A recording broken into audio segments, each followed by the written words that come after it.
Good evening, welcome. This is Sudeep Sen in New Delhi and my co-host. Indran in Rockville, Maryland. Welcome, go ahead. And welcome, this is episode 4, season 1 of PWSI International Reading Series. It goes back all the way to 1990s when both Indran and I were living in New York City. I was a student at Columbia and at the School of Journalism, and Indran had just finished from that school. And being poets, somehow we got connected. And we used to have this series once a month in my apartment in Upper West Side. We had some fabulous writers who actually all got together for an inaugural party in, what was it, December? Yeah. We've been connecting after 30, 40 years, many of us. And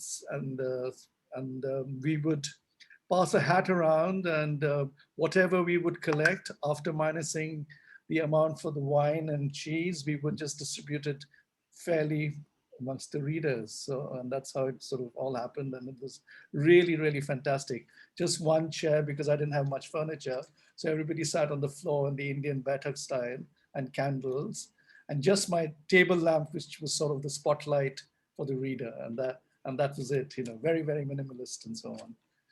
So welcome to the edition this evening. We have 4 fabulous, fabulous writers: Jeanne Larsen, Peter Robinson, Dawad Phillips, and Susana Case. And we will start with Jeanne. I will formally read out her bio. Jeanne Larsen has published 3 books of poetry, 2 collections of translated poems by women of the Tang Dynasty, China, and 4 novels. She grew up in 9 different towns in the US and Germany. In her 20s, also lived in Taiwan and Japan. For the past 40 years, she has been based in Roanoke, Virginia, where she was the inaugural Jackson Professor of Creative Writing at Hollins University. She has received grants and awards from such institutions as the Japan-US Friendship Commission, the International Association for the Fantastic in the Arts, and the NEH, the National Endowment for the Arts. Her interests in linguistics and epistemology pervade in her work, along with a strong sense of planetary interconnectedness. Her latest book, which is right there, which had a fabulous review recently. I'll try and, Jeanne, you should put up the link of that review. Her latest book, What Penelope Chooses, which Jeanne describes herself as sassy backtalk to Homer's Odyssey. At present, she's working on a new collection of poetry. Jeanne, welcome. I might also add that Jeanne was a professor, one of my professors, when I was a student at Hollins University. We go back a long way. Jeanne, welcome. Thank you, Sudeep, and to all of you. This is pretty wonderful. And yeah, Sudeep, there are a couple of other Hollins people here. I treasure those connections. And I'm really glad to have these new ones happening, thanks to Studio International. Well, the first, I'm going to start with one poem because it's April, and in my part of North America, that's really splendid, and it gets me thinking about gardening. So I have my second book of poems with a cover image by an artist who taught at Hollins, celebrates gardening in many ways. And of course, when a poet writes about gardening, you know what we're really talking about. So the title poem, that's it, is indeed Why We Make Gardens. And footnotes, arbutus, I meant to look it up. It is a wildflower here in the Appalachian part of North America where I live. And of course, the word thyme that shows up in the poem is T-H-Y-M-E, the herb. It has absolutely nothing to do with time. There would be no double meaning in the poem at all. Why we make gardens. Because we need chambers for chaos and rows, each like a pilgrimage, strip mall, potting table, hand-hewn contemplative bench.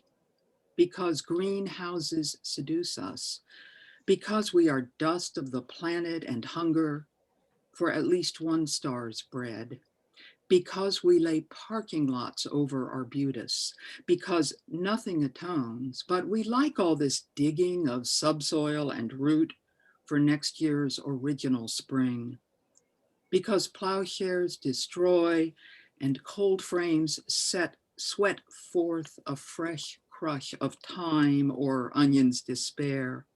All the pathos we find, we invest in such passionate weeds. Because we fools want fallacies wisdom, because gardens play dumb, because they breathe water and make flames of air, because we are physical, because gardens are not. So then I fell in love with Homer, although I have only read his work in various English translations. All hail the translators. I had a few issues. And what Penelope chooses, and yes, thank you for showing the book, Sudeep. I hope you'll do that for all of us.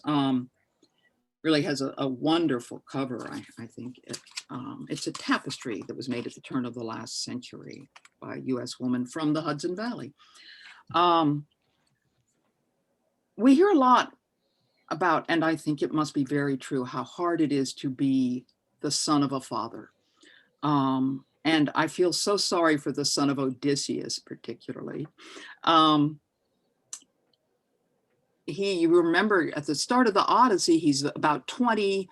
He hasn't seen dad since he was an infant. He doesn't remember him. He claims to be a little uncertain in a cranky moment. And he's really having a lot of late adolescent issues with the complete collapse of the household he's responsible for. Other Odyssey fans will also remember Odysseus's clever move when he lies to the Cyclops about his name and says that his name is a Greek word that means no man or no one, as part of his little colonial journey to the island of the Cyclopses. The other thing for this poem, I think of all those wonderful images you've seen. There's a fancy French name for them, where you have a picture of someone looking at a picture of themselves, looking at a picture of themselves, looking at a picture of themselves. They speak truly to human experience, I think. So this poem, like the others in this book, is a kind of broken sonnet, but I cheat by having run-on titles for all of them because I have 15 lines worth of things to say, I guess. Telemachus dreaming of Telemachus dreaming of Telemachus dreaming, not of Odysseus, of a man whose name is not Odysseus. This man's one name's not Odysseus either, nor man whose name is not Odysseus. Odysseus is not the dreamed up man whose name is not Odysseus. Somewhen Odysseus claims his name's no man, but no man but Odysseus is the man whose name's Odysseus. And if there is, lucid Telemachus thinks, a man whose name is not Odysseus, he's no man. Let the goddess introduce them. Telemachus, Odysseus, Odysseus, Telemachus. That man whose name is not Odysseus and not Odysseus. That man who's not Odysseus, he's Telemachus. Well, at this point in US history, a lot of us in this country, but I think around the world, are very much absorbed by the trial of the man who killed another US citizen, George Floyd. That, of course, is more recent than the poem I'm going to read from this book, but as you know, that is only one in a long sequence of killings that have to do with race and oppression in this country.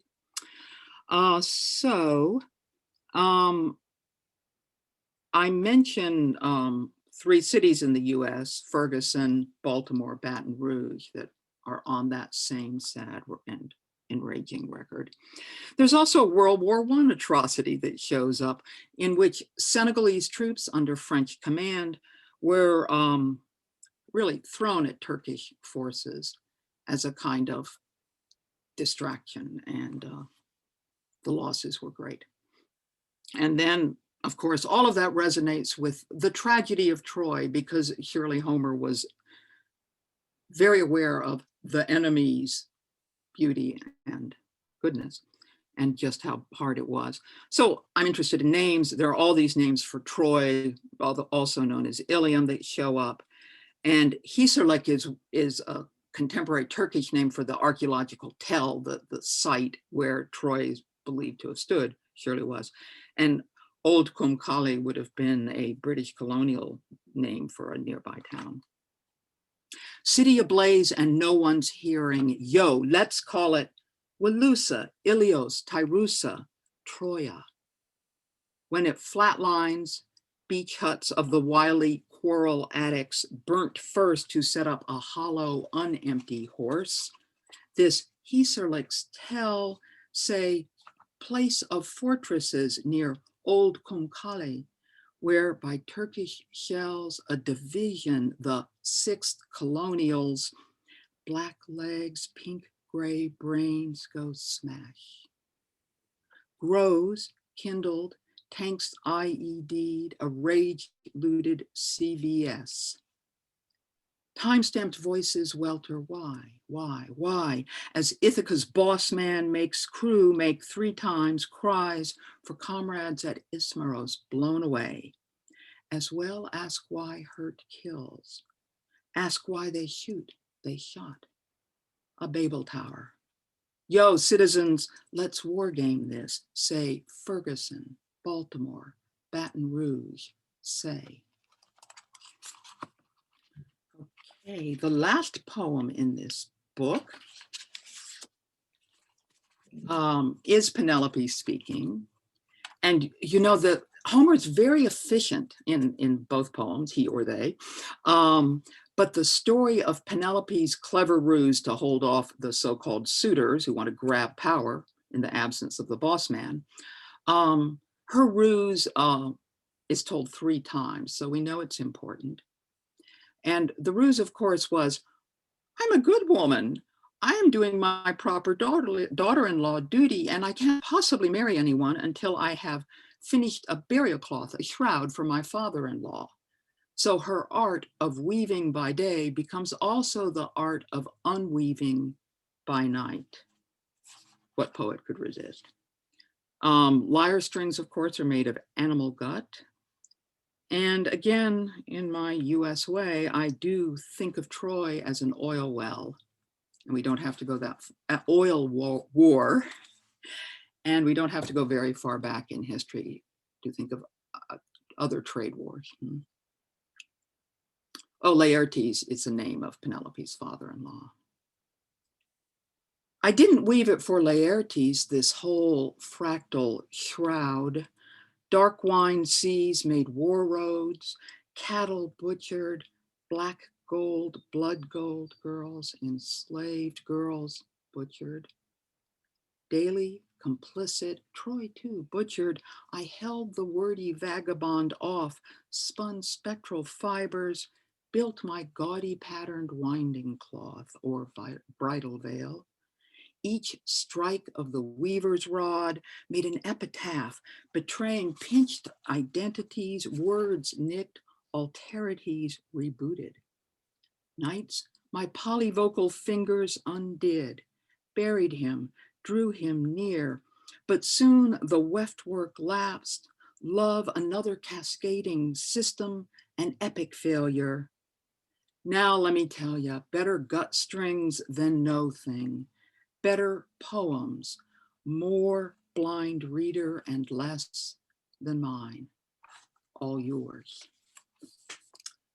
And I have a couple new poems, but I think I should probably wait, Sudeep, and give other poets time and then come back to them if there's an opportunity. No, I think we have time. Maybe you should do it now. Yeah. Well, you know what the poet's going to do.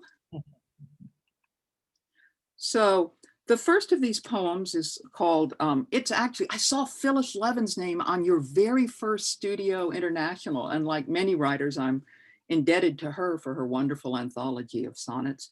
This is, actually both of these are kind of sonnety. Oh dear, I'm stopping with sonnets. This poem is really about how do we human beings know stuff, right? What's reality? Oh, what do we name? I eat all that up. I do begin riffing off a well-known line by the California poet Robert Hass. He wrote, "All the new thinking is about loss." I'm also indebted to an essay by a Cornell University scholar named Laura Brown on sort of the imaginative force of things.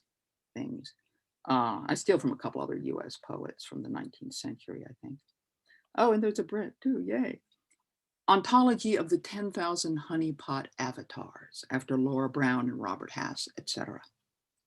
Actually, all the new thinging is about loss. In this, it reassembles the old. Everywhere objects, fire starters, hose, arrows, berries, ledgers, quilts, self-storage units rise. But now us interim melancholic emergent apes at last maybe grasp pro tem something other than a sweet tang clusterfuck of fruit, namely what matters about matter. It's groundless agentic yawp.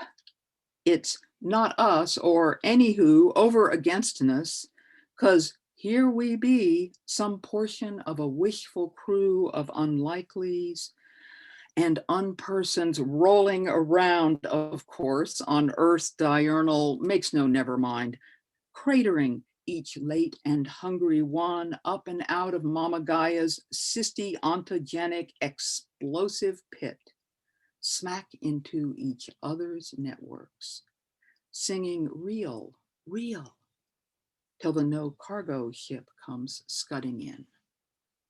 Thank you. Brilliant, brilliant, lovely. Jeanne, I was going to ask you, let me also show this, one of my favorite books. She did these translations long time ago of the Tang Dynasty poets. It was, in fact, my first introduction to this lot, and then I got completely obsessed with the Tang Dynasty poets. You know, Vikram Seth, an Indian poet, he's done translations subsequently as well. I'd like to ask you, how much does the formal aspect of translation influence your own poetry writing? Because I can see a lot of very, very studied kind of use of cadence. At the same time, what you do very, very wonderfully is the sort of everyday speech within that formal structure. I was wondering whether you could talk about it a bit. Oh, wow. Well, I certainly was, my debt to Chinese literature, no, I'm open, okay. My debt to Chinese literature and the poetry of that golden age in particular is beyond repaying, and translating is a way to try to do some of that. Because I did read some of the Tang poets, the famous men, in English translations, luckily very early, and it's one of the reasons I'm a poet. So like a lot of US poets, and I think European poets generally of my generation, I learned some things about image, but we tended to ignore the form entirely. It's a smart question, of course. That woman, Xue Tao, and I did a later anthology of other women poets of her day. She's sort of the rock star, but there was a number of rock stars, wrote in a very prescribed verse form that has 5 or 7 syllables per line and a formal arrangement, somewhat like meter in English, accentual syllabic meter, but different. And because it's true to its own language. And so I think when I got interested in sonnets, and right now in the US, it's like London in the 1590s, everyone's doing sort of deconstructed sonnets. Yeah, I see some agreement there, which is lovely. It gives you a net to play with, right? So I think that they set me up for that. And at the same time, the women, of course, whose opportunities for education were quite limited, don't get me started, some of them were nightclub singers. And so they were one of the means by which the high literary tradition of China, the poets we know, were so enriched by the folk tradition. And so the folk songs, anonymously authored, some men, some women, and these sort of entertainment songs of women who made their living outside the home were always a source for the literati. And maybe that's why the more recent poems I've read are so interested. I hadn't thought of this till now. I love your question. Are trying to play with all those registers of language, the fancy pants academic words, the scientific diction, and a lot of juicy slang. Thanks. Beautifully, beautifully stated. I have a question as well, but let me ask it and then we can see how much time we have. It has to do with your poem regarding Odysseus and Telemachus and the tradition. I mean, we're just talking about your translations from the Tang Dynasty, and you're engaging with these traditions, these great poems of the past. It's a noble task. I mean, you're teaching while you're writing. You know, you're passing on a culture to new readers, new listeners. And then I'm wondering whether the possibility of a universal culture is possible, that we can actually write a poem that reflects both, that goes back to the Tang, goes back to the Odyssey, goes back to whatever foundational poems there are in the different languages. Is such a thing possible, and should we even try to take on that challenge of being the griot, not just for our own country, our own place, but for all cultures and all places. I don't know if this is a too broad a question. I just would love to hear your thoughts on that, and not only yours, but every poet here who's reading. But and go ahead. Oh, Indran, how long have we got? All of us, the rest of our lives. It's happening right here, right now. Y'all, let me say around here, y'all are making it happen, right? And at the same time, is it possible? Well, no, of course not. My head's not big enough. My life's too short. What I know of Chinese culture or other parts of US culture even that I draw on is imperfect, incomplete. Do I worry about cultural appropriation? Oh, dear God, it is the stuff of nightmares for me. I'm aware of that. And I cannot believe that the right thing for us to do is to construct boxes and stay within them. That particularly if you have the privilege of unearned riches, ill-gained, you must proceed with caution and respect. But we all owe each other respect. And what is gained by these conversations is so rich and so important. So I'm glad you got us. I hope that thread will run through what other people have to say in other conversations. I'm sure it will. Thank you so much. Well, let's go on to our second poet, Dawad Philip.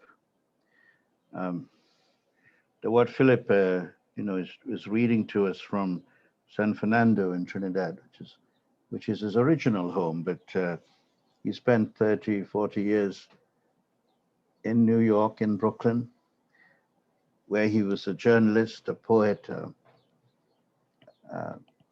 friend. That's where we met, in New York, the city of meeting of migrants, And Dawad,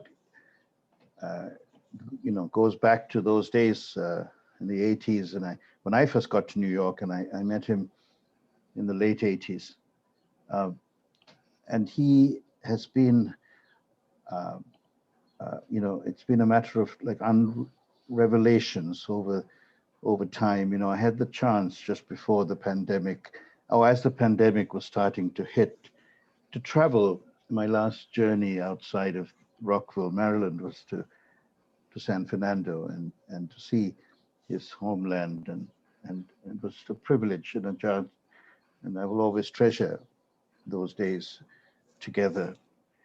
Dawad Philip is many things. I will read the bio, the official bio, but he is much more than this, and yet he is these things.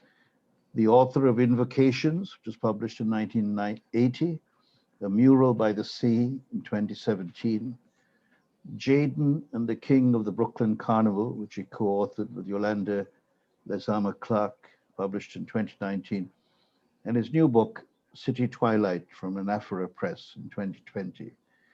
His poems have been anthologized in various places, including Stepping Stones, Bomb, Caribbean Voices, Poetry International, Past Simple, Voicing Our Vision, and New Rain. He has received the New York State Fellowship in the Arts, the Foundation of the Arts Fellowship in Poetry. In 1990, he has performed his works in the Caribbean, in the US, and Canada, in Riga, in Latvia, in Moscow, in St. Petersburg. He holds a Master of Arts in Carnival Arts, a degree from the University of Trinidad and Tobago. Keeps an active hand in the annual Trinidad Carnival, which, as you know, must be the most famous carnival on the planet, competing with the one that's in Brazil, and further afield as a costume designer and mask maker. After living and working in Brooklyn for nearly 4 decades as a poet, as I mentioned, journalist, editor, and artist, he's now back in San Fernando, Trinidad. There is a film of his work called A Mural by the Sea, which was made by the late playwright and filmmaker Tony Hall, who passed away during the pandemic. Tony's film is based on a number of poems from the book, A Mural by the Sea. So if you have a chance, we'll have to find out how that can be seen to those who have not seen it. Welcome, Dawad. Go ahead. Thank you so much, Indran. And thanks to the organizers for having me on. And it's an honor just sitting in and listening to the discourse and marveling at the scope of the new audiences that we kind of are afforded now. The pandemic has given us breath, you know. So in that way, it's cool, like Peter says, to be in such a, you know, an international space, you know. So thanks, guys. Well, this week, as we know, you have we have the trial of George Floyd going on, and we look on at this with great interest, and you kind of expected that there would be all kinds of takes on the way we see what happened, telling us about what we saw with our own eyes, you know. So anyway, in the new book, City Twilight, which is 10Apr Press, as Indran pointed out, the poem Gilded Carriage for George Floyd. Ants, as the proverb said, did bring the news where she lay, that soon she would have company. He was coming to rest beside her. She had already been disturbed by his voice calling, "Mama, Mama, Mama."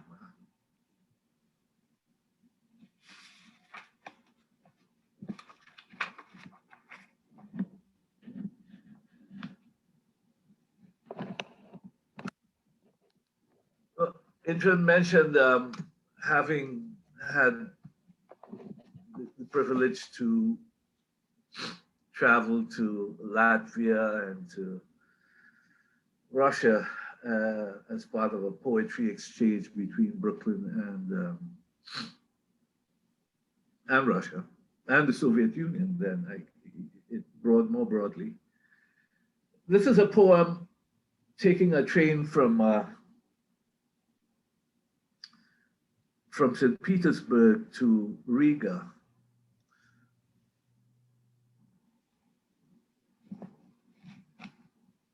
On the train from St. Petersburg to Riga, one night's journey, the blonde conductor comes down the aisles with her silver pocket watch and ticket punch. The voice of Joe Williams filters from the speakers in the ceiling, and the bassy band swings into the waiting night. Because it is St. Petersburg, my heart echoes Zhivago, the doe-sad eyes of Omar Sharif as his train pulls away. The blonde conductor has accused me of stealing a silver spoon from her tea service and billed me for its replacement. By morning, I find the teaspoon lodged between cushions. Ah, my Soviet souvenir. At the Hotel Riga in Latvia, an island passport raises a fuss. The concierge back and forth, glancing nervously my way. I expect at any moment to see the conductor step from behind a curtain, her finger pointing dead at me. I am hoping there is an atlas somewhere, a magnifying glass, the point. See, right here.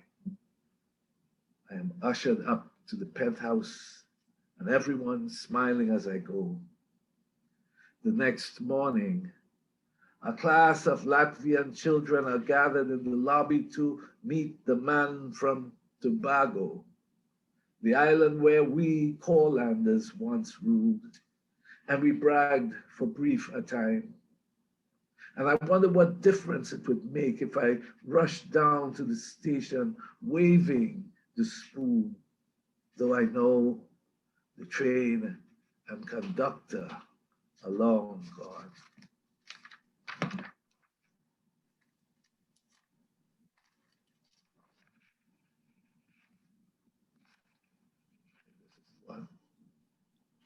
Okay.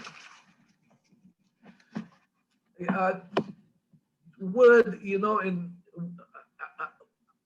Trinidad, we just got some vaccines this week. You know, so we kind of way behind, and folks like me try to stay inside and be safe as I could. And the thing about that development is that I've been arguing and angry because I'm saying Cuba is right there, and Cuba as a small island in our archipelago has put out their own version of a vaccine, and I saw from something Mervyn said this week that it's the efficacy is probably higher than any of the other available ones right now. But at the same time, in Europe, before the pandemic, the racism was getting so blatant that, you know, on the football fields, they were throwing bananas at the African footballers, and it was really out of control. The poem El Passaggio della Morte, Passage of Death. At the French-Italian border, a tarpaulin tied to a tree is a soft-sided structure, du poté. The holding pen for Africans who sailed by way of an old Moorish map, Tunis to Genoa, Nice on the French side. At the checkpoint, corralled by les gendarmes, they lay face down without food or water, sneakers cut away, cell phones and SIM cards confiscated, they are sent over the cold mountain.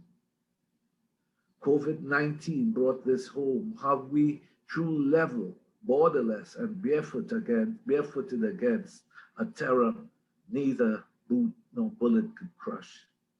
Who stood guard at Lombardy when the virus came?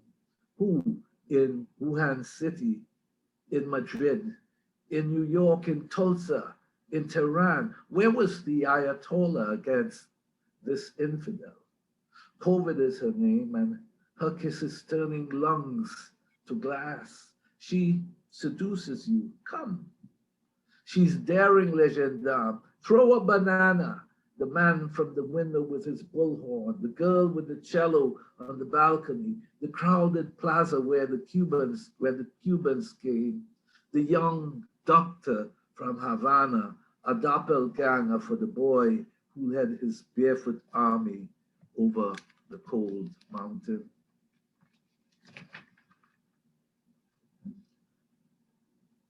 A funeral before COVID-19, you know, it's an elegy for Lois, my sister-in-law, who we buried just 2 days before the lockdown came.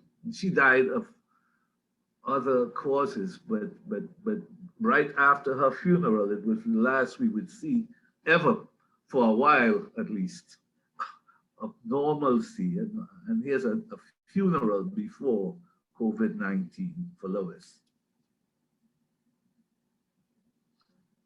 How quickly it all changed, and changing still by the hour, by the day, in the blink of an eye. We hit the ground running, no time to grieve over love, holiday pastels, no pause or tear over the suddenness of your passing.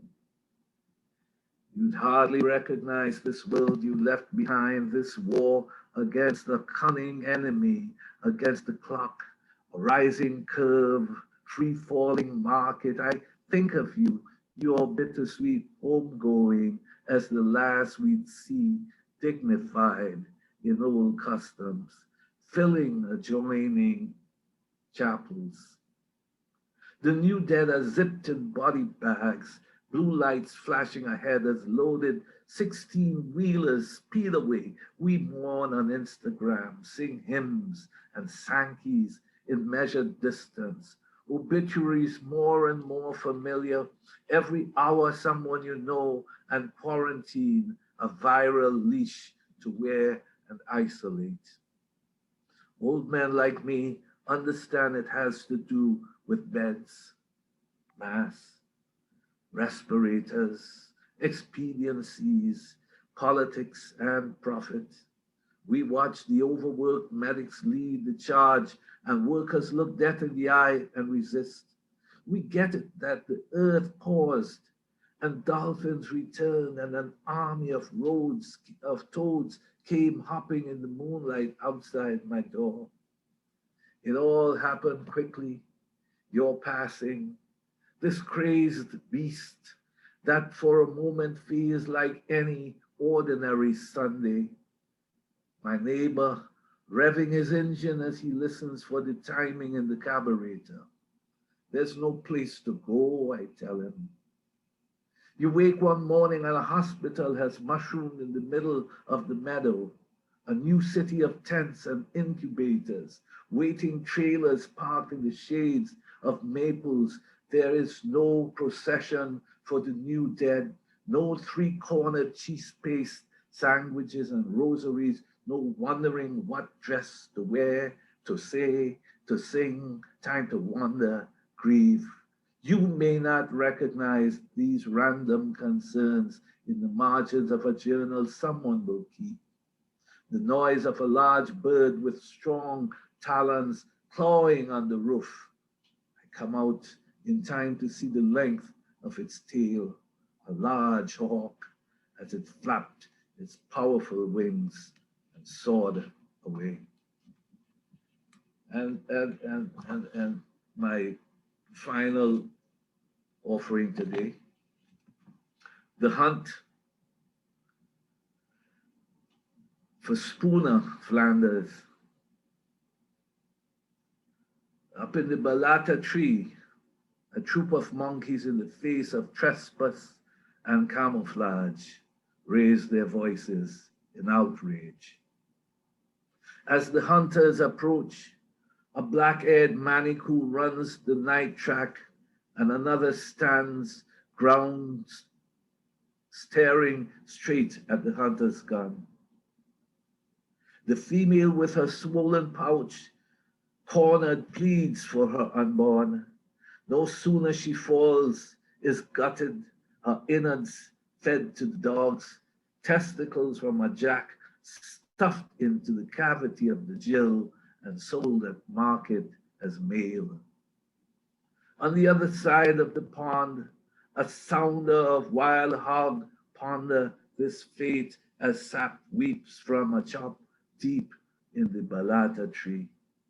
Snow, the white razorback with blue eyes, her tail bitten off in a fight with a rabid manikou, follows the smell of blood and death down a trail.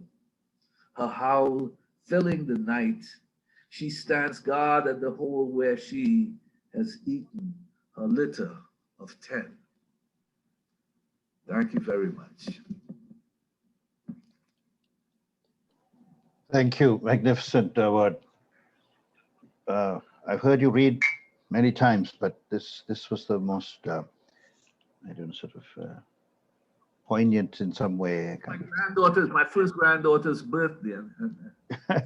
Well, you have got a bright shirt on, and it's in contrast to some of the sadness in some of these poems. But that's good. That's good. We're living in that contrast, right? Excellent, yeah. Excellent work. Thank you so much. Thanks all. Read. I have a question, Dawad. You can't get away without having to answer a question or two. But no, but it's really, really very beautiful, moving work, and it reminds us where we are. You know, where we are in time and in history, and so there are poems. There's a certain urgency to recording what's going on now. And you do that, but yet you write poems that will be read as long as there are poems. I really do think you have some beautiful work here. I have a question about time, really. You know, when you write a poem, you think about the occasion. I mean, you mentioned George Floyd at the beginning and the introduction. And I mean, do you think about the time in which you are living in as a sort of motivation for what you write? Or do you simply just write because that's what the gift that you're going to offer the God today? And you're a praying man in a sense through your poems. You mentioned the word offering earlier, and it makes me think very much how of the relationship with the sacred, whether it's a profane sacred or a church-going sacred. That's less important to my question than the notion of the offering. If you can speak about that, and also about where your poems come from. Do they come from what's going on outside today? Go ahead. Well, thanks for that. My sisters would be very happy to hear that I have some kind of redeeming quality, and where church is mentioned in a sentence concerning me. But my thing is, I think I live by my life and my life's work in all spheres. You know, I try to be as honest as I could about my life. You know, and as I grow older, I think I'm better equipped and better able to confront that and be at peace with it. Whatever is coming up short at this point, what's the problem? You know what I mean? So even in terms of my writing, I would like to say that, you know, I am a witness to the world in a day-to-day, moment-to-moment kind of serial, you know, but not necessarily, because I think what happens, just like the old-fashioned way, I take lines that come to me and I scribble it. Just yesterday, today, in fact, I was looking at my phone and my Samsung notes, and I keep saying, but all these things that you scribbled on there, when are you going to take them off, you know, from that Samsung storage thing? But that's what I'm saying. It happens to be a lot of fragments that I would take and just.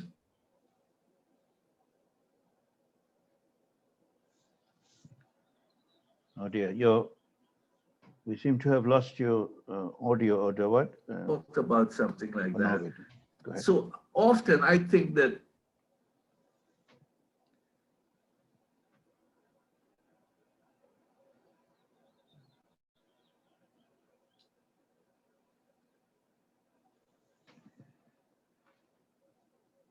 Oh dear, we seem to have lost your audio, Dawad.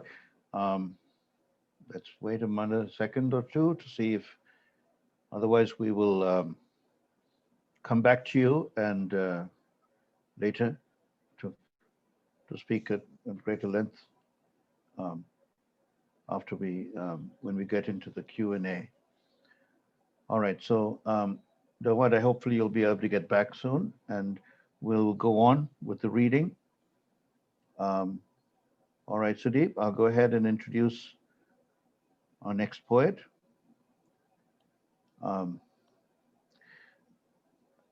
Old friend, New Yorker, a great poet. I mean, and I say that very with pride, because I've seen her work evolve over the years, become more urgent with each poem, literally with each book.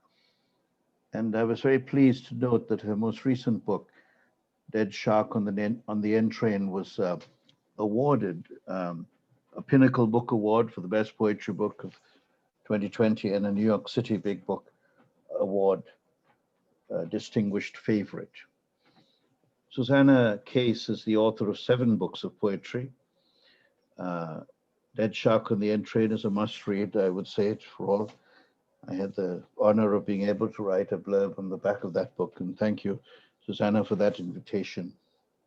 Susana is also the author of 5 chapbooks.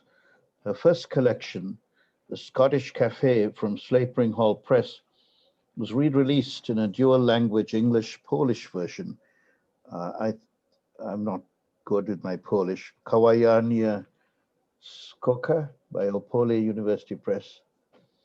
She has co-edited with Margot Taft-Stever the anthology I Want to Be Loved by You, Poems from Marilyn Monroe, forthcoming in 2022 from Milk and Cake Press.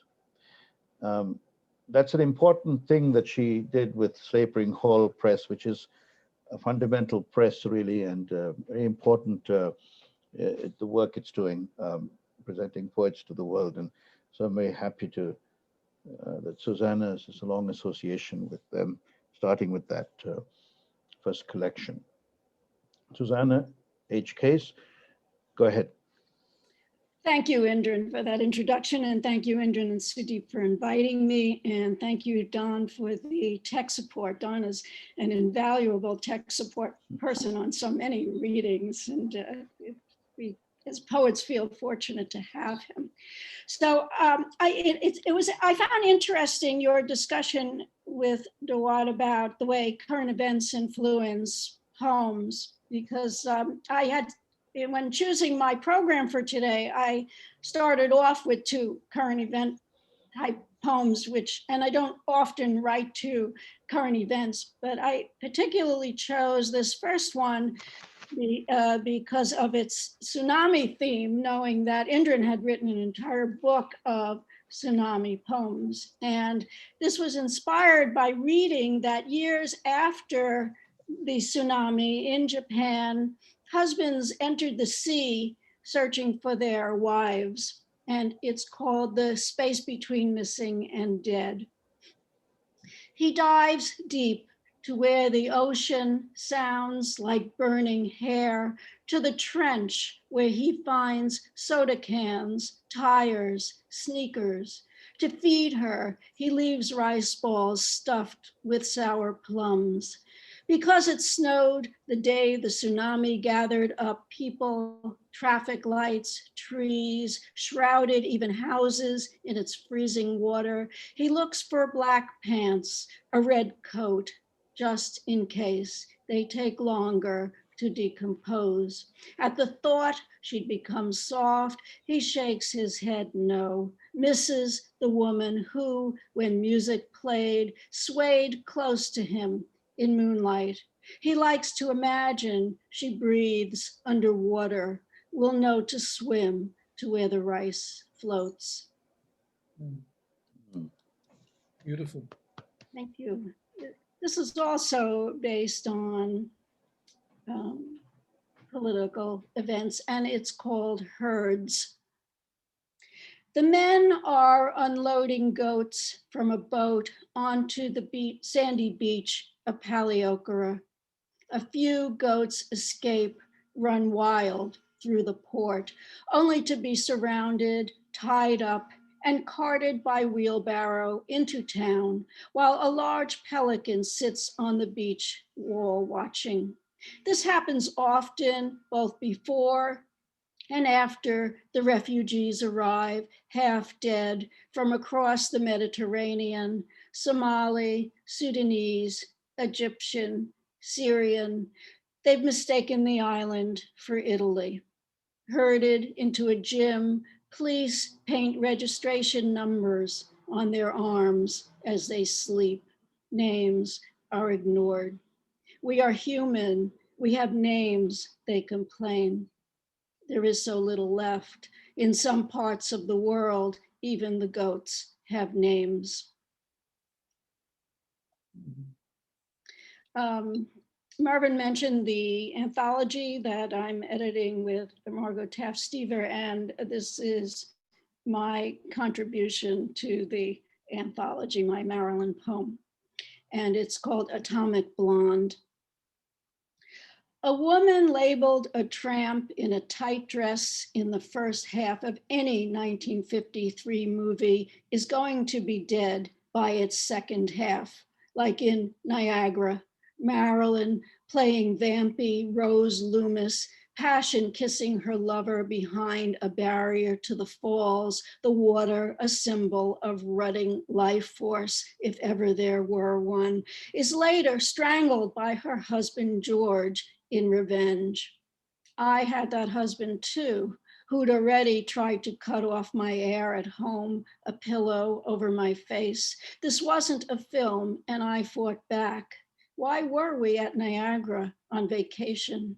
I'd left the lover in New York City to kiss and mess around with on my return. No intent to coax him into a killing by a waterfall. I wanted only to be pushed out, too indecisive by nature just to leave.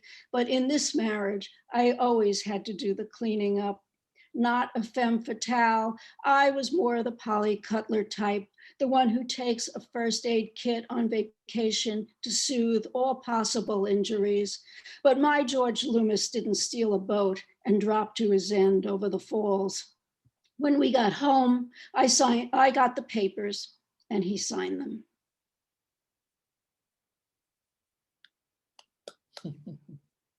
This is another first husband poem in a way, and it's called Lady Gun. In Youngstown, Ohio, when I was 18, my first husband bought me a starter's pistol, silver and black, from the department store on Federal Street. It came with a box of little bullets, blanks. For my protection, he said, though I didn't know what I needed protection from other than him, and he didn't show me how to use it.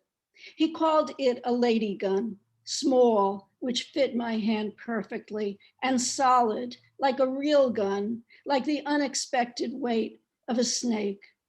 I tossed it into my shoulder bag where it stayed for the next 10 years, among keys, pens, pots of lip gloss, the black paint, gradually chipping. Back in New York City, I was robbed of my dead grandmother's gold necklace. The thief did a snatch and run. I was too startled to take the pistol out. Besides, it wasn't useful for anything except deterrence, those crack cocaine years when deterrence didn't work. Over time, the gun felt heavier.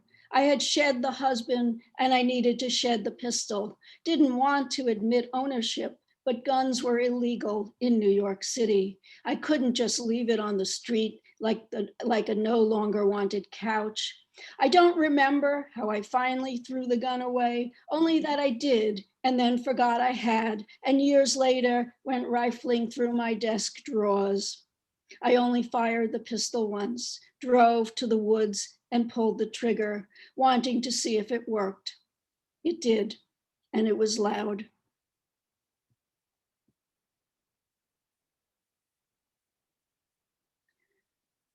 It hardly seems to belong to you or me.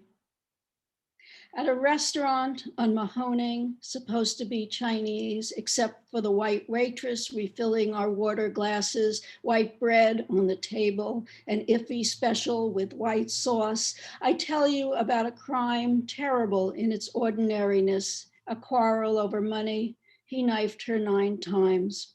It happened somewhere else, but seems more likely here. Maybe every town's the same that way. The story's such an old one. Specifics don't matter. Maybe you don't need to listen. Maybe I just need to talk, to tell you she made the papers back in New York. Snow falls outside, white slush filling up spaces not yet filled by words, dribbling the window, its leaky seals. Menominee Indians believe the universe started with a drop of water. Every killing, every poem, every storm. Truth seems ancient, surrounded by moisture. A whole history of the world wrapped in one wet, whitened narrative, not about who found her, the way her sister's face looked.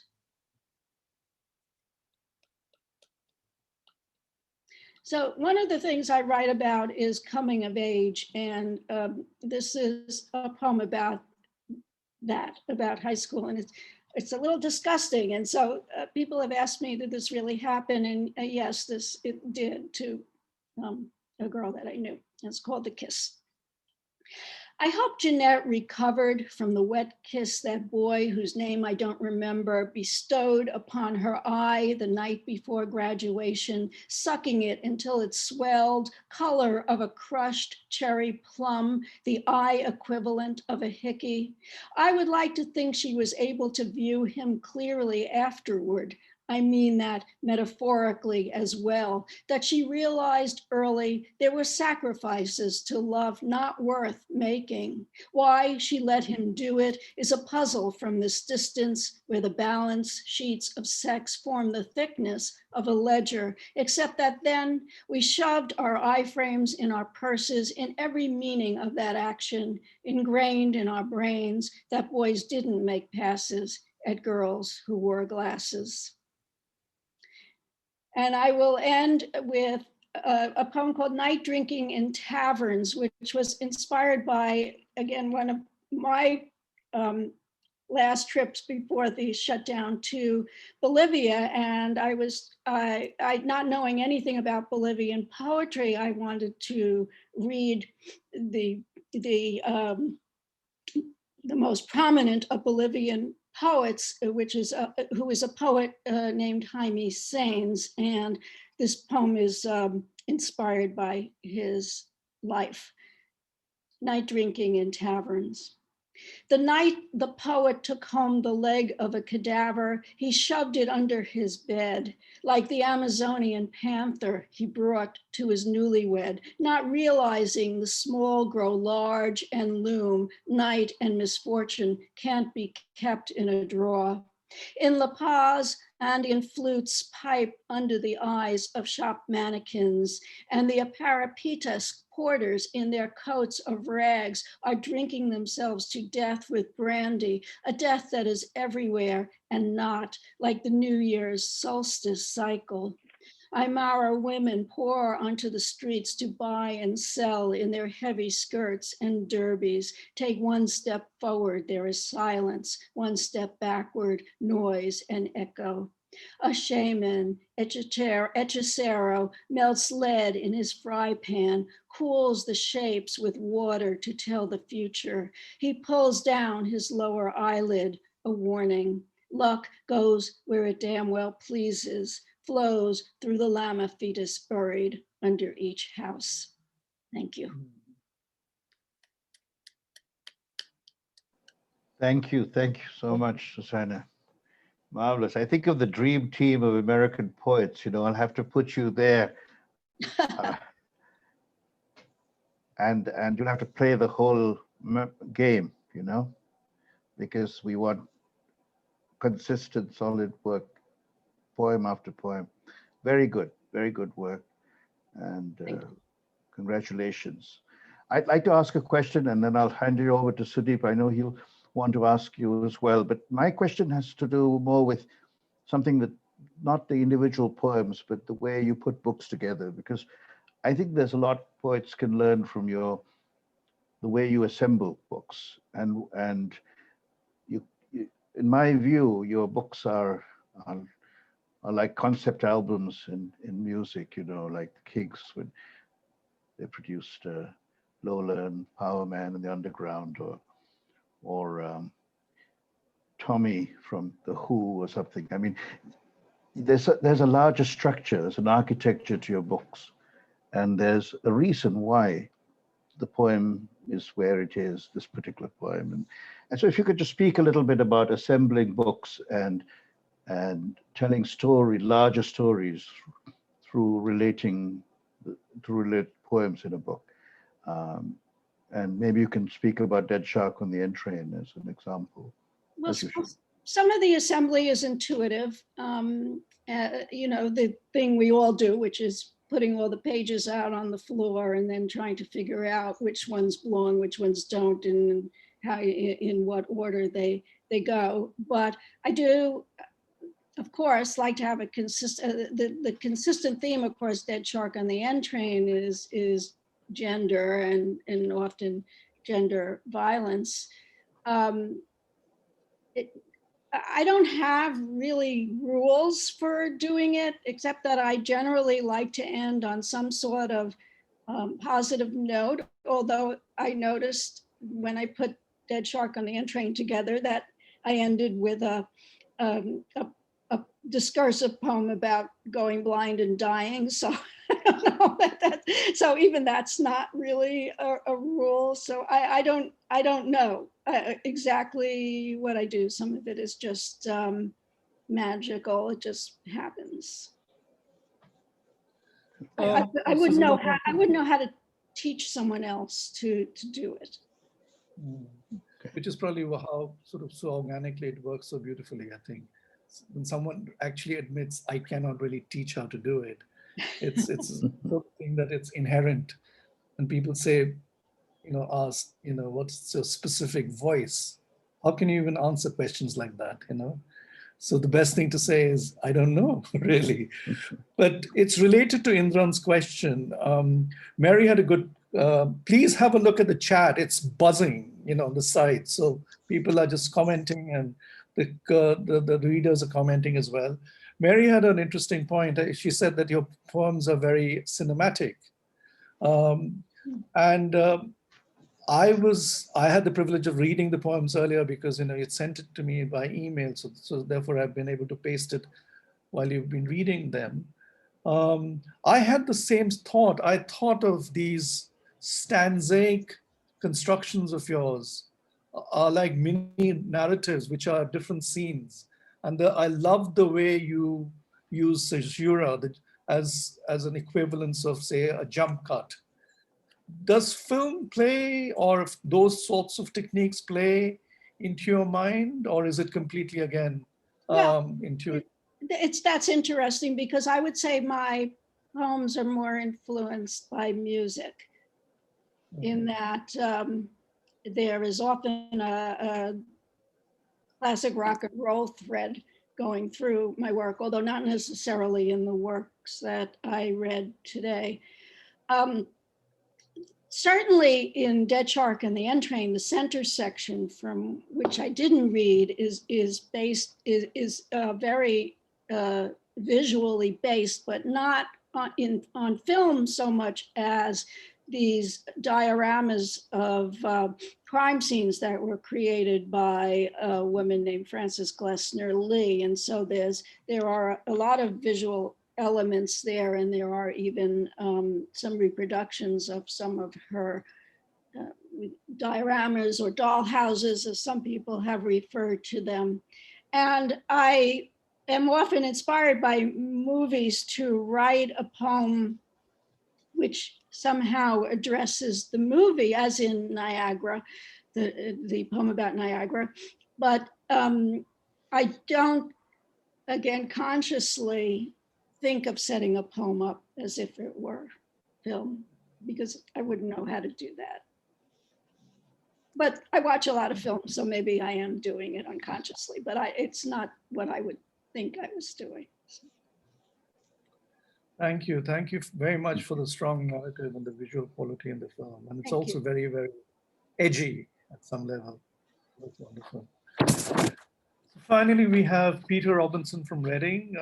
Real privilege to have you, Peter. He's a really, really fine, wonderful poet, a poet who other poets appreciate. So that outside the poetry world may not mean much, but if a poet really appreciates you, a good poet appreciates you, that is a sort of compliment we all want.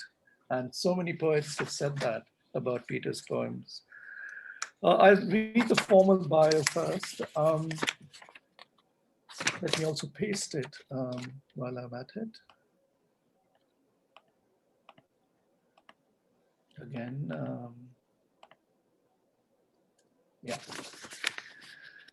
Peter Robinson is a British poet who grew up in the north of England. After teaching for many years in Japan, he is currently Professor of English and American Literature at the University of Reading and the poetry editor for Two Rivers Press.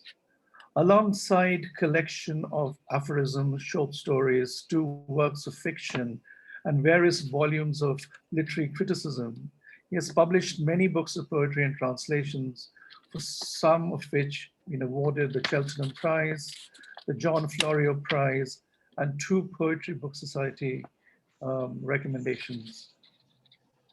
Among his recent publications are Collected Poems 1976 to 2016, Bonjour, Mr. Inshaw, and Poetry and Money, A Speculation. In 2021, this year, Shearsman Book will be publishing 2 very, very important books, and you can see why poets feel about his work. The first one is called The Personal Art, Essays, Reviews, and Memoirs, as well as Peter Robinson, A Portrait of His Work, a collection of essays edited by another really fine poet, Tom Phillips, who I think is based in Sofia, is it? Sofia, that's right, yeah. Yes, yes. Peter, welcome. And before that, this is the collected poems, and the painting is by himself when he was a lot younger, he says. Well, definitely, you can see that from the screen. Peter, welcome.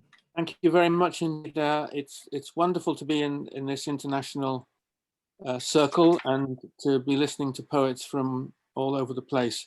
I guess that's what I'm going to try and do in my little bit of time. I'm going to jump through this rather fat book, and so just to give a little sort of sampling and also go from one place to another.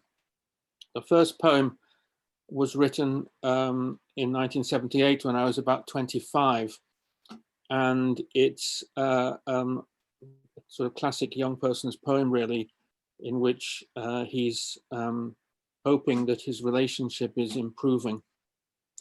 It's called Looking Up. Then where the daylight settles adhesively, its brightness mingles with the breakfast things, which are egg and coffee cups, pared apples, a wedge of bread. the shopping, correspondence, bills, reassemble in possible series, and a weighted apple bough. This place no longer those inventories of objects which used to depress me, you said. And the small room for despair, her eyes fixed on a patch of wall just to the left of me, anywhere. For among so much uncertainty, there are no questions. Cloud tails flake above early white sheets, and they come to resemble one another. It's the plain familiarity of each of them looks puzzling. A polythene black question mark bucks on lines beyond the roofs. There were no answers, but no problem. Variously, the cirrus have refused them.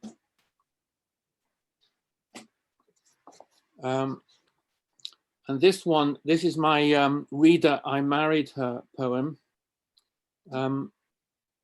Although at the time that I wrote it, as I think you can probably tell, at least I hope you can, I didn't think I would be able to. It's called Consorts. Well, there's that word actually, we were talking about it earlier about Prince Philip being a consort. So here it is, here's the word. Consorts of phantasms. Under laden apple and plum trees, these faces are softened, flecked, reanimated in changing light near summer's end. They're momentarily absorbed by each other's eyes and mouths, by phrases of conversations I can't comprehend, who watch them in their unself-conscious motions from an office window. Here I sit at a telephone and wait, aware, at least aware of lives passing in the leaves' extremities, positively disturbed by this colander of shade, the plum and apple trees. Then it's her face, no, not amid the turning features, but with a grey receiver at her ear that responds to the invisible other. Quick gestures of delight, astonishment, relief appear to vanish while her widened eyes concentrate absently upon whoever's there, as if someone she'd loved were lain asleep and she'd sat watching over him. Excluded, implied, I'll also dream of her being legs crossed, relaxed at home, that fullness present to me alone here, because she's what I cannot keep. Or it were my temporary look that gives to these faces flickering, where leaves quiver, of final goodness, which still lives through me now, and in this life forever. And here's one from, I spent 18 years teaching in Japan, in Kyoto, and also in the north of Japan, in Sendai. And this poem is, I think it's pretty self-explanatory. It's called Leaving Sapporo. And it's about having, I went up there to give a talk at the university, and the dedicatee of the poem, who's called Teruhiko Nagao, he was to drive me to the airport the next morning, but for a whole series of reasons that are outlined in the poem, we didn't make it in time. And he was absolutely horrified by this. And I thought I might have a, sort of a classic Japanese disaster on my hands. And so I wrote this poem in order to try and encourage him to feel better, which I suppose is the way it is with poetry, isn't it? What you do is you try to cheer somebody up by immortalizing their embarrassment. Brilliant. Here we go. Leaving Sapporo for Teruhiko Nagao. This had not happened before. You'd stopped your car askew outside the airport. Running to the check-in desk, I caught a girl's polite voiced information. I'm sorry, I'm afraid, sir, this flight has gone. And turning at a loss, I saw the tailplane taxi from its boarding gate. Then the feeling of falling back into a place with lounges, labels, luggage carousels had baffled and arrested me. The projects, a whole day's purpose dissipating in a huddle of executives wreathed in smoke. Outbound flight lists, merely waiting. I was too disaffected to view the famous lake, as if life itself had gone on standby and there'd be no escape to make. but all morning you were standing by, daylight thickened on the cafe window pane, a sheaf of tickets in my hand. I'd try this or that flight, destination or airline, anything it seemed to get into the sky, and failing, noticed, welcome to Hokkaido once again. And when we met again, you'd be working on your sense of shame. Although I said it didn't much matter whether I reached home sooner or later, you said you'd always hold yourself to blame. Blame the unfinished expressway spur, polythene flounces on its elevated sections, the sculpture of its stanchions petrified from cloud, or blame that Monday morning traffic with queues as when a lorry shed its load. Blame a continuous drizzling rain which taunted squeaky windscreen wipers down an approach road's outer lane. Blame the unforeseen through which we live, this intimate running up against a sullen sky, and chance encounter with a city fringe's detail. But yourself forgive. Now a little one set in Vienna. I was there for a festival, a sort of literary festival, to celebrate the founding of the British Council in Vienna immediately after the Second World War, which features in the famous Third Man film. So this must have been 1996, and it's got the famous Ferris wheel in it. It's called Die Lilliputbahn, and I think it's self-evident what it's about. I hope so. Anyway, Die Lilliputbahn is one of these miniature railways in the Prater pleasure district. Die Lilliputbahn. It wasn't roasted chestnuts in their cones, or roller coasters ups and downs, or that famous Ferris wheel's slow turns, but the quiet of the Lilliputbahn station platform where we sat until the train arrived, which came to represent for me Vienna quiet. Because they had taken a piece of its heart during the 7 German years, if through the Prater's woods a train's going in mist with an echo of voices, its clatter among the leaves explains why quiet on that station platform came to represent Vienna's quiet. I'm taking exactly what can't be undone to hurl it, at least in a manner of speaking, into a future, as trees on the turn will bear this summer's memories, but hint while they do of a chill to come. We had arrived by the Lilliputbahn. I was listening in to Vienna's quiet among the leaves of an early autumn.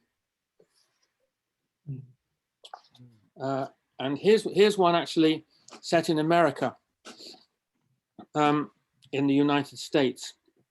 This is in it's called At the Institute, and it's the Chicago Art Institute, where I happened to be on the 30th of November, 2006. And there was an exhibition of Charles Sheeler's paintings there, including the one called The Artist Looks at Nature, which is a kind of slightly Magritte-ish painting with a sort of very hard-edged style, of course, in the manner of Charles Sheeler. It's got a reference to Mr. President in it, and it's got a date on the bottom of it just to make sure which president is meant. I think it's about 3 presidents ago now. So here we go, At the Institute, after Charles Sheeler.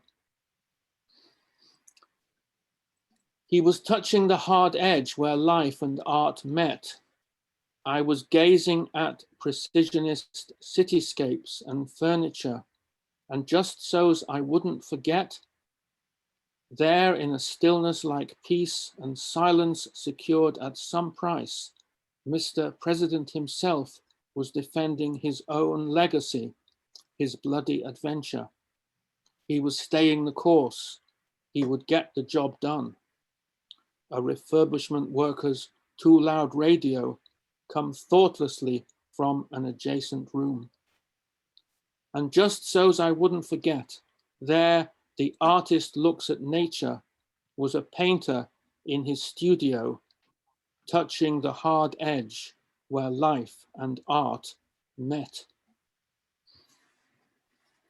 And I'm just going to finish off now with a poem from one of my more recent books, one called Ravishing Europa, rather exercised by the dreadful things that have been going on in Britain, where we've left the European Union.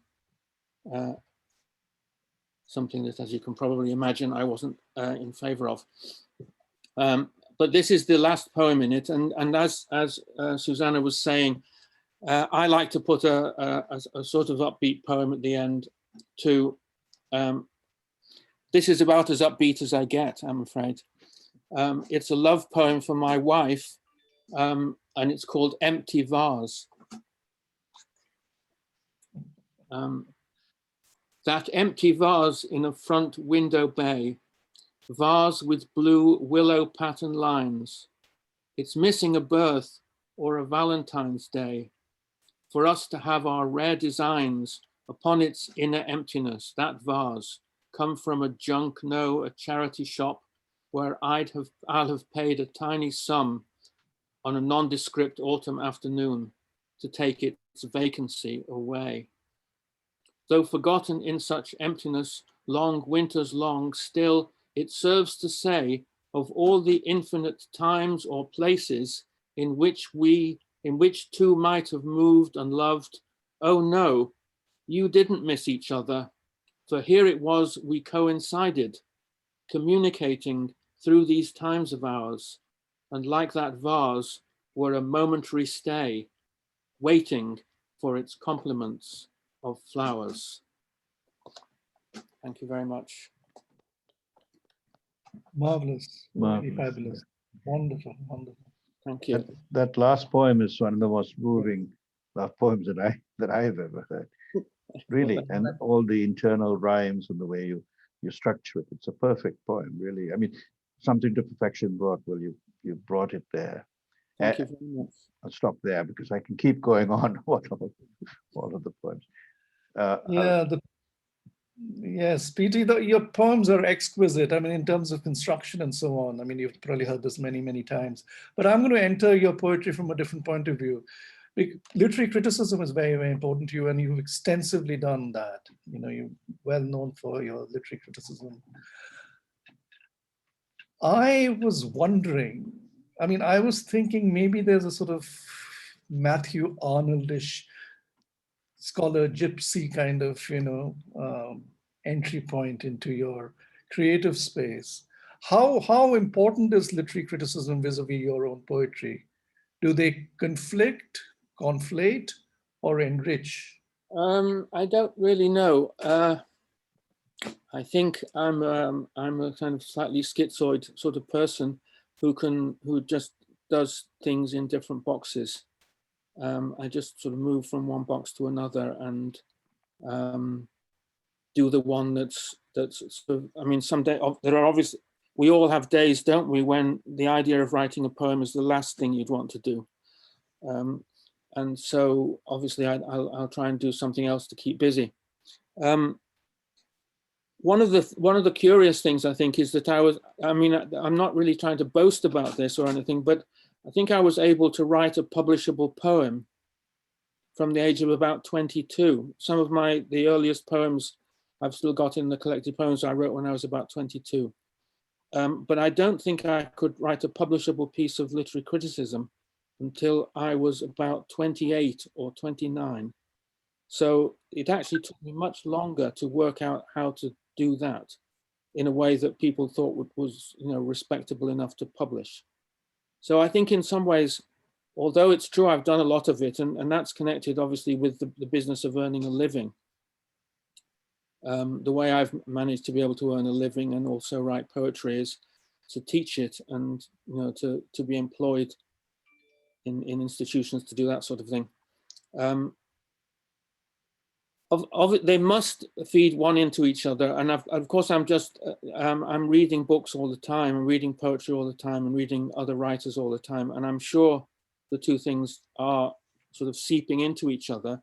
but I don't, you know what I mean? I don't sort of think, now I'm going to make a poem out of this idea, as it were, or this critical idea. The poems just come from, mainly just come from, as you can probably tell, I think, from those poems, from observation or from strange things happening to me, like, well, it's not that strange, is it? But it's only happened to me once, missing an aeroplane, I'm glad to say. You know, so it's there. I write poetry just by sort of encountering stuff in real life and then seeing how to turn it into a shape. I hope that answers. I don't know whether that answers the question or not, but certainly it's something. I've always hated the expression a poet hyphen critic. I really dislike that expression, and you can imagine it gets used about me from time to time. I'm perfectly all right with a poet and a critic, but I really dislike the hyphenated compound because I think it's an honorific attached to a job description. Peter, wonderful. But you know, following from that, I mean, talking about this is a larger question addressed to all four of you, and we can also pick up the thread we were talking about earlier. We are talking about, say, criticism. We are talking about canon building. We are talking about appreciating poetry. But often when people are talking about this, certainly from my point of view, the poetry that is only discussed is probably, if I have to be very, very ruthless, white American and British poetry, and maybe a sprinkling of Canadian and Australian poetry. A large swathe, 70–80% of the swathe of, even if we talk about English language poetry, is not discussed at all. Forget about discussion, the seriousness attached to it, you know. So when we are talking about form, structure, lineage, influence, we are not talking about 70% of what's happened or happened. Especially, and I know many of you are academically or otherwise linked to, say, Oriental literature, Jeanne with Chinese and Peter, you with Japanese, and both those areas interest me a lot. But even that is taken as something that is a gem from the past. It's not a living thing. And if it is contemporary Chinese poetry, then it's protest poetry or poetry of exile. These are just strange things that happen. I'm just wondering who wants to pick this up. And even within America and England, the so-called, and I hate these terminologies, what's brown and what is black and what is yellow and what is pink, you know. But even though, you know, they are not discussed until someone wins a Nobel Prize or gets a Guggenheim. And suddenly they say, what a wonderful poet. But the poet, you know, if you've read that poet for 50 years, you know that person is a wonderful poet. You know, that's the irony, of course. So I'd like all four of you to address this from your own point of view, because I think it's very important for discussion, really. Who wants to go first? Oh, I'm not even clear. Dawad? Well, first, I don't know what happened when I got cut off. Was I the only one cut off? Yes. Yeah. Oh, well, Which then is it an drops. appropriate segue to responding to this question. So Yes. Yes, that's fine. That's fine. Yes. So to reconnect in every sense, I mean, everyone has, you know, lifted the energy for the day, and you know, just happy to have listened to some fine, outstanding poetry. But you know, on a personal level, again, I was talking about that when I was when I got lost. It's not, there's, you know, there's not a direct line. I think Peter alluded to that. It's, you know, at being practitioners all, we know that, you know, sometimes you wake up and it comes with a rush, you know. Sometimes it's a tedious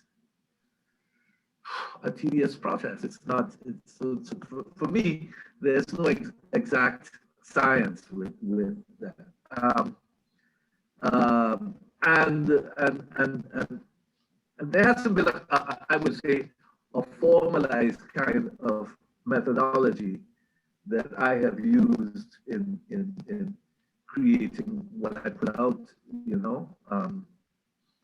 Sometimes I feel that I've succeeded at some level, but I think it's best when it happens that, you know what I think? I think that poetry doesn't really end. Poetry continues, and it's like I'm reading a book that's published, and I'm still, you know, and that was mentioned recently also. But you know, you're constantly reinventing yourself and constantly redefining. It's funny, just like in terms of, you know, if I'm writing in first, or how it may shift depending on what comes out of it. And poetry, I hope this makes sense. And poetry does that. The best poetry that I find coming up from me, at whatever level, is when I stick with it until it reveals itself. You know, and this is why I can't say I can write a poem and just in a burst as Indran does, miraculously. To me, it's mind-boggling how he does that. But mine is a more methodical kind of building process. I hope that answers kind of what you. Yes, that answers part of the query. I just want someone to pick up the thread about internationalism, or what poetry in uppercase bold really means, because we are actually more often than not talking more like E. Cummings, lowercase without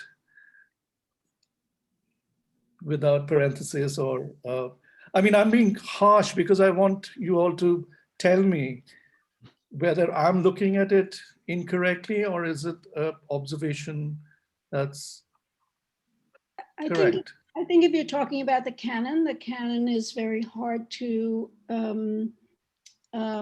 break down, although there has certainly been a move to do that within the last maybe 4 decades. But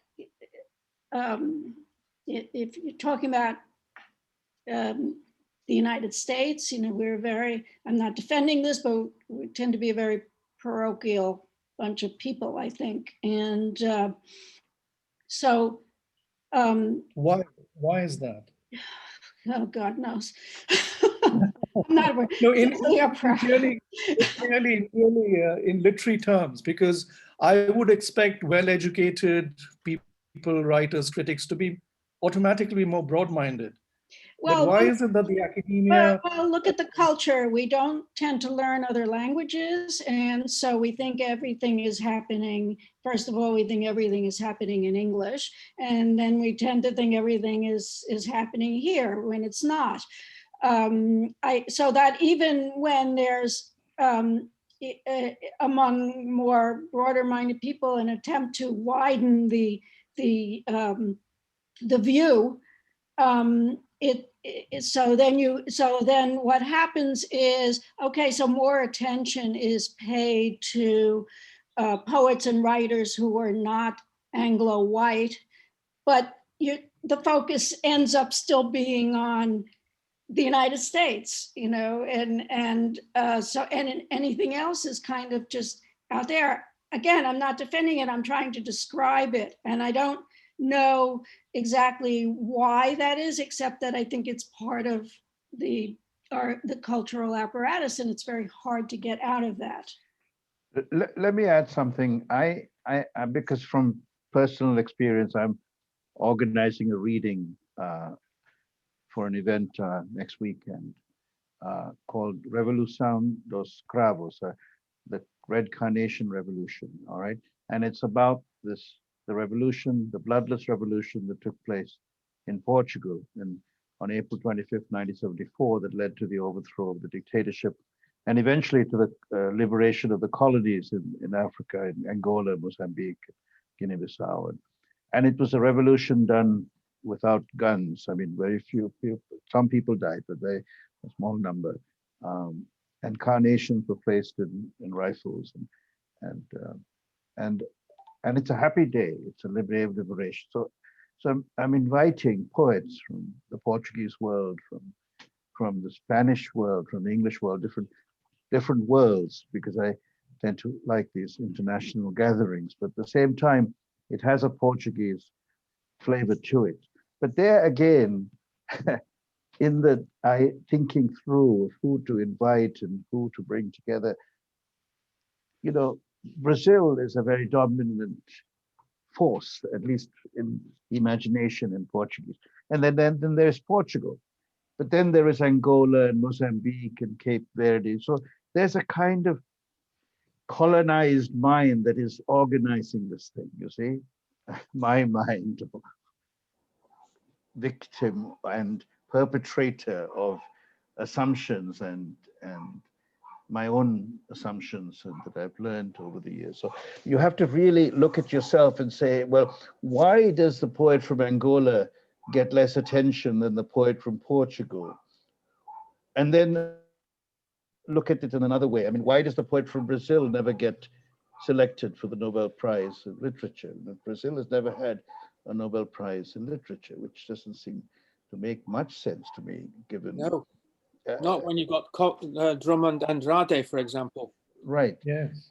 So you have these, it's a political question you ask, Sudeep, and it's, of course, they say at cocktail parties or at poetry gatherings, we shouldn't discuss politics or religion, but it's essentially what we have to do with your question. And it's a little difficult to break into, but it's, I mean, I keep thinking, why don't we create a new canon and so on, or a different canon, and then whose canon gets to come to the Guggenheim? Maybe the Guggenheim should be eliminated as a concept.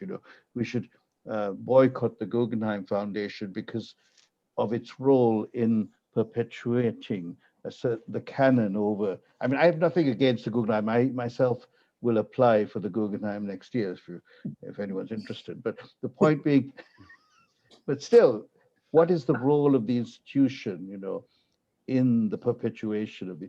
So it's lots of questions related, and it's a big subject you raise. And I'll Yes, of stop there. course. I mean, And invite Sash Trevitt would like to say something, please. and Let's also open Dawn it up. wants to say Go ahead. something. Yes. And Dawn, Both Sash and Dawn would like to say something. Go ahead.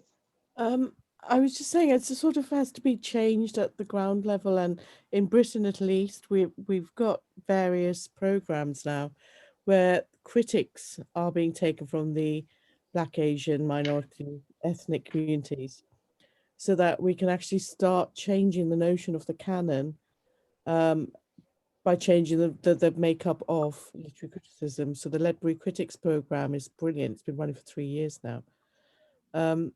So I think it's starting to change, and I feel very hopeful. So, I'm sure it'll get there in time. But thank you for letting me step in here for a moment. The short answer or the short sort of name for this theme is white male supremacy. That's what it's about. And it's a very, very difficult problem because it's not so easy for one person can deal with their own racism. You can learn how to keep your mouth shut. You can learn how to do the right things if you pay attention and work on it regularly, which I can tell you is not easy.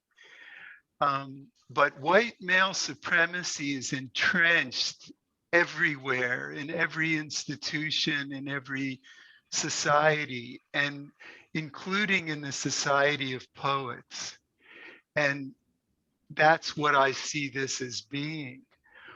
One approach that you can take, which Shash actually mentioned, that something that an individual can do is give up their power, if they have it, to people who ought to have it too. That's why I usually keep my mouth shut at these events and just do what little I can to support them. One thing about poetry that struck me too, and I was thinking about African American poets and their representation and what they do, and a lot of African American poets I know who are very fine and well known go out of their way to break the rules of poetry. Terrence Hayes, Don Lundy Martin, very eminent people. I haven't read too many critiques of their work by literary critics other than other African Americans. Anyway, I just wanted to throw that out there. I don't have an answer to this. And I don't have a lot of hope that it is going to get better personally. It's too entrenched, it's too difficult to deal with on a grassroots level. Peter, thank you, Don. Peter, go ahead. I just wanted to add something into that point, really. I mean, you might say I sympathize with the pessimism, but I also feel that all we can do is do our kind of little bit. I went to Japan, and learning Japanese is one of the hardest things I've ever tried to do and failed. But one of the things I did was to try and translate the poetry of a then living woman poet. And I published a little book of it, and I'm trying to do an enlarged edition of it at the moment.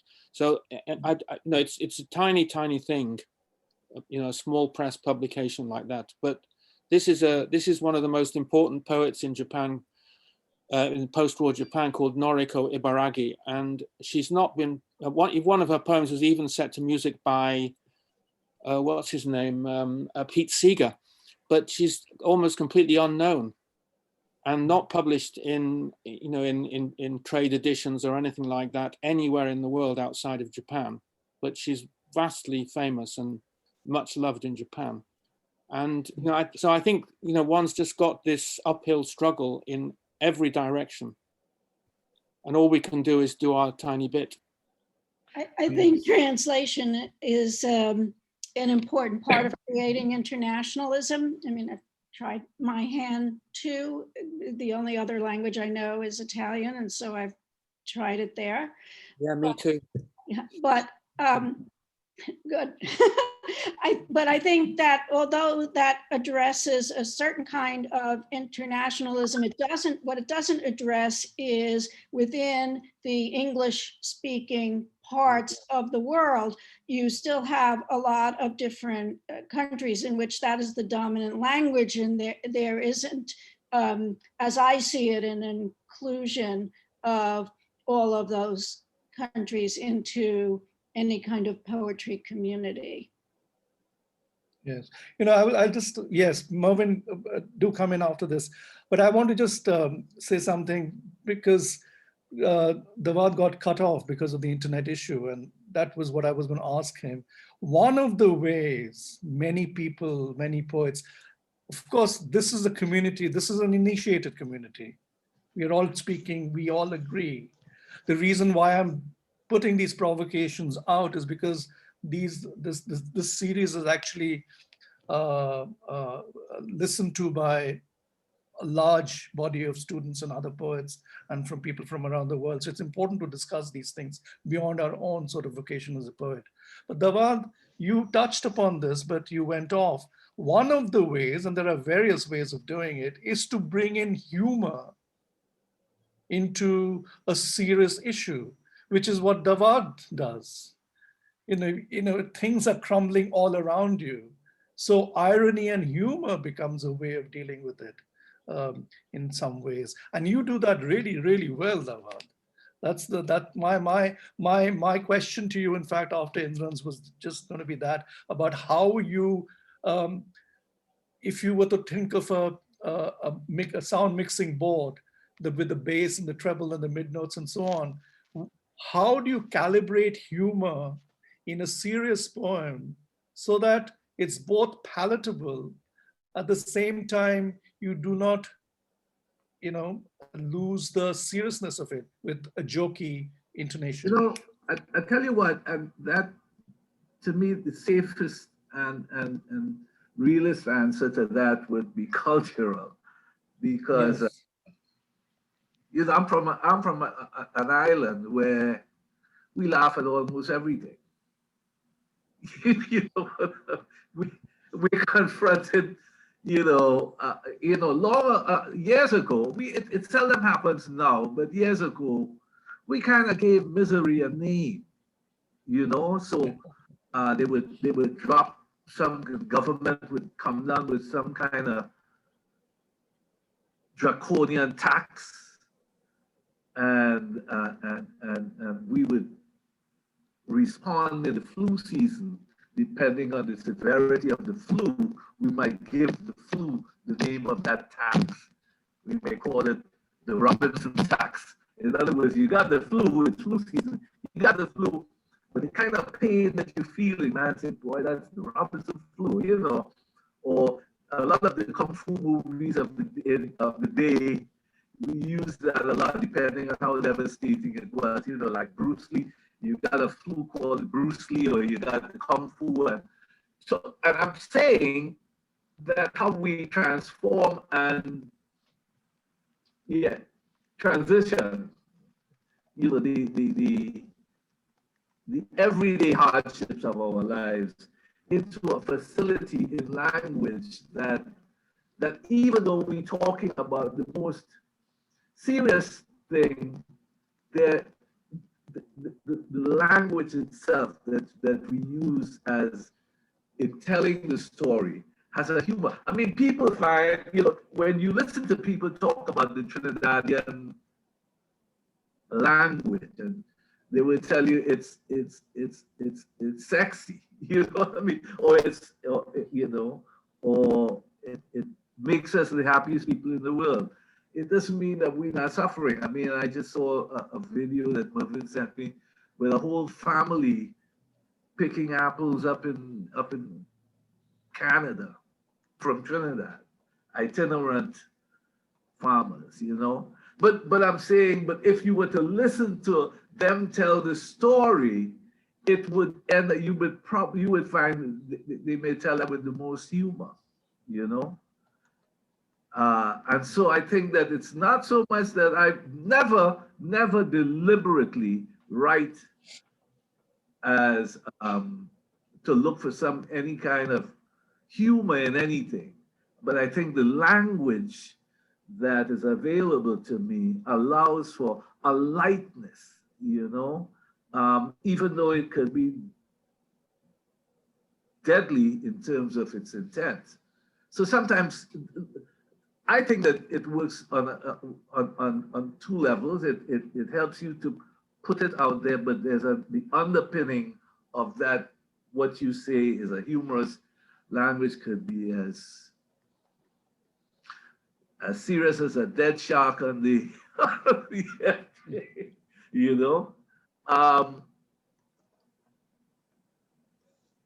I don't see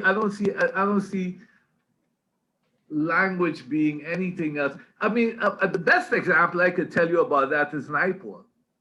When you read Naipaul would write the most serious story, but his facility for the language, there's a humor. Walcott does it.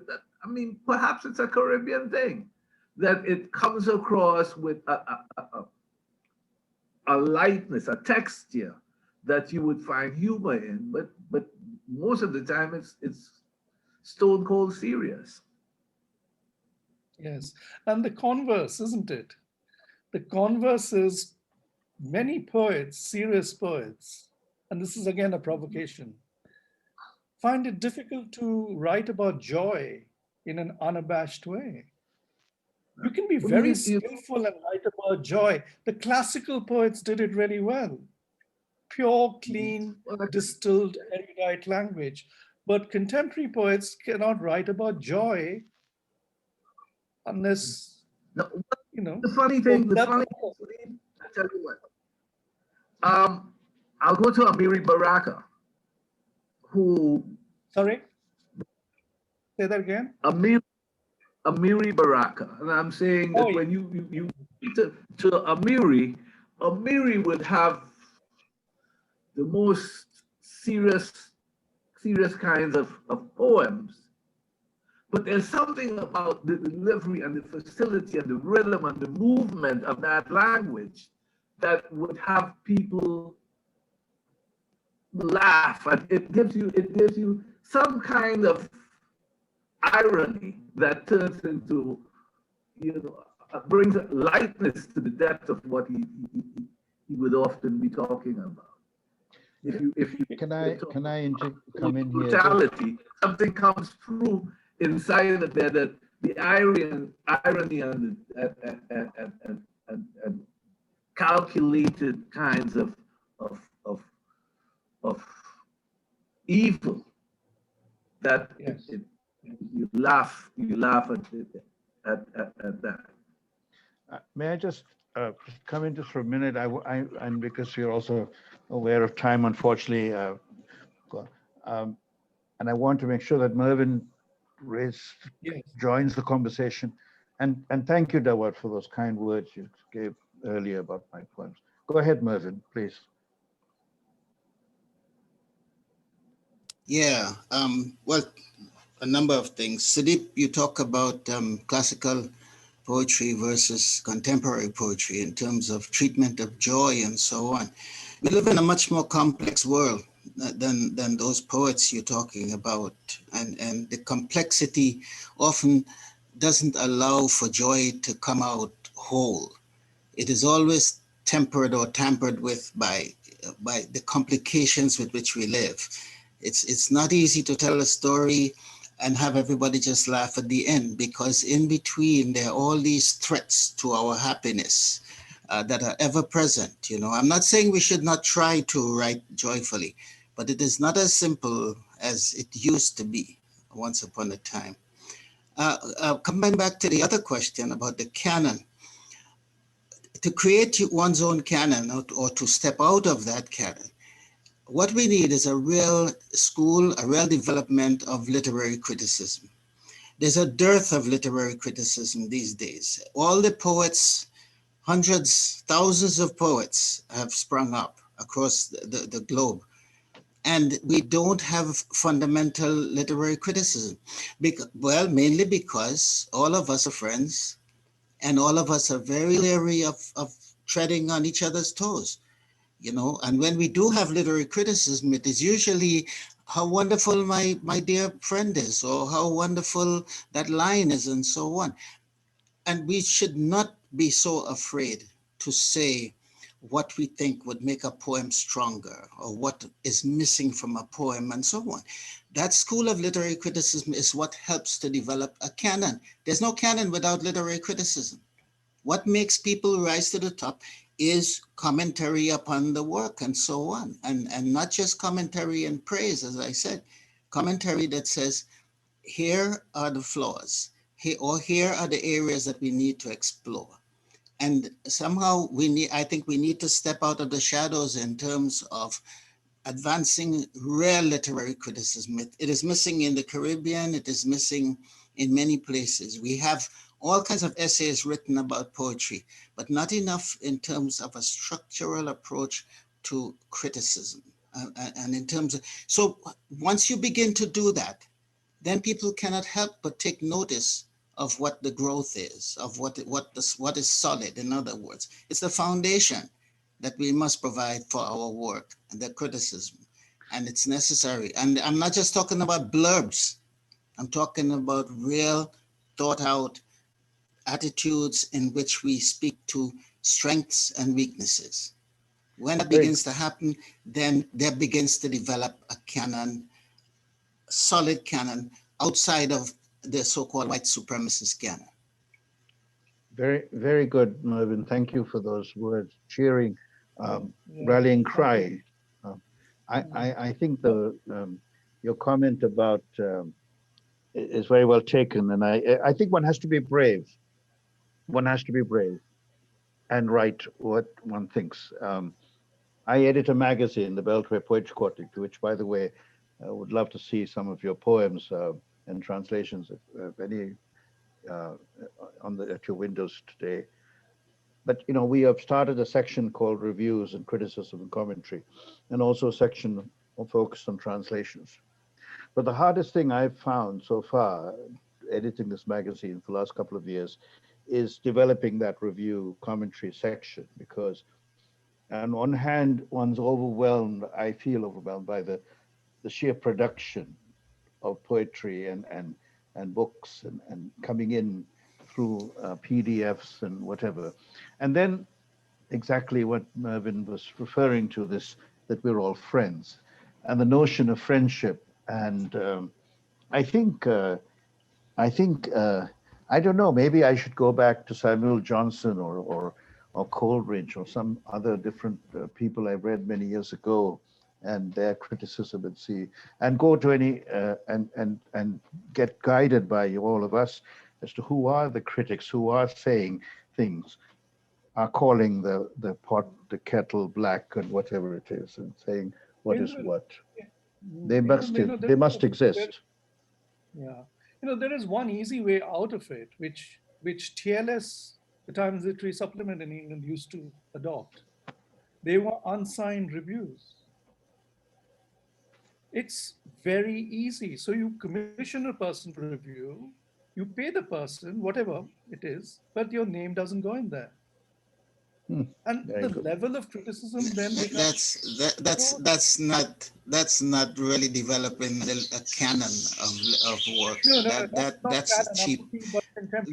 Contemporary criticism of everyday books that are coming out. Yes, canon making is, of course. Well, why would such a writer choose to hide? I mean, it's a skill in itself. You should be as proud of the piece as you are of the poetry book. I agree, Mervyn, but what we were talking about is the whole broad idea of friendship, and with that, the element of you cannot be truthful or honest in terms of saying something negative. That's the trap. We're cutting our own throats if we do that. If I can't say to my friend that something is the matter, then what's the point? I thought poetry was truth, if truth exists, or beauty, and whatever it's called. Yes. Peter, do you have something to say on that as a critic from England? I was really interested in what Melvyn was saying there, and it reminded me of the thing that I say when I'm teaching creative writing to the very, very young students, the 18-year-olds in the first year, who only want to say that to each other that they really liked it and they only wished it was longer. So I say to them that doing these sort of seminars, you've got to take a risk, and that the person who offers their poetry is offering a kind of gift of some spirit, and the other people have got to offer the gift of risking some of their self and their by criticizing it, by actually saying with a positive intention negative things, in order to locate the things that can be made better. And so I think that's how you get a kind of virtuous circle of energy going, where people are risking on both sides. And I think that's the reason why I'm kind of against the anonymous reviews in the TLS, the old way of doing it, because it was just a way for people to be nasty, for one thing. But you don't want people to be nasty. You want people to be constructively critical. Okay. Fantastic. On But we on should con- end on a joyous note. This is all about joy. Poetry is about joy. And when I talk about joy, it's not just a superficial joy. I'm talking about a civilizational joy, a philosophical joy, which has nothing to do with laughter or humor at all. It comes from a very, very old tradition where I come from, where once you go through all the processes of understanding and living, you come to a place of calm and stillness, which then gives you joy. But that's a different conversation altogether. But thank you so much, all of you. This has been tremendous, really. I think all of us can just go on and on and on. My partner is going to kill me because I still have to sort of warm her dinner and serve serve the food to her because she's very patient for the last 2.5 hours. But all the poets, please, fantastic. What reading, what brilliance. Thank you. Thank you Every very, very time, much, Susana Case. every time the quartet, and this is a different Yeah. quartet every time, they make this place shine. Yes, And thank you for exactly. the joy. And it gets better and better with each event. Thank you so much, Peter Robinson and Dawad Phillip and Susana Case and Jeanne Larsen. Thank you, Donald Krieger. Thank you, Sudeep. Thank you, all of us who joined in this conversation. Thank you, Mervyn, for your searing remarks. Thank you, all of us. And also, keep us in mind next month, second Saturday of every month, there will be the PWSI. And we'll be in touch. Please be in touch if you'd like to send any poems to the Beltway or record a video for the poetry channel that I do. And again, deeply grateful and stirred up and rearing to go. Yeah, thanks. And likewise, also, all of you are free to submit to Punch magazine, one of the magazines I edit, the international poetry and fiction for them. So between all of us, there are lots of wonderful avenues. So we should really share. And I think we should just end with Bob Marley's One Love. Okay. Thank you. Good Bye. Good night. Good day. Take care. Yeah. Much love.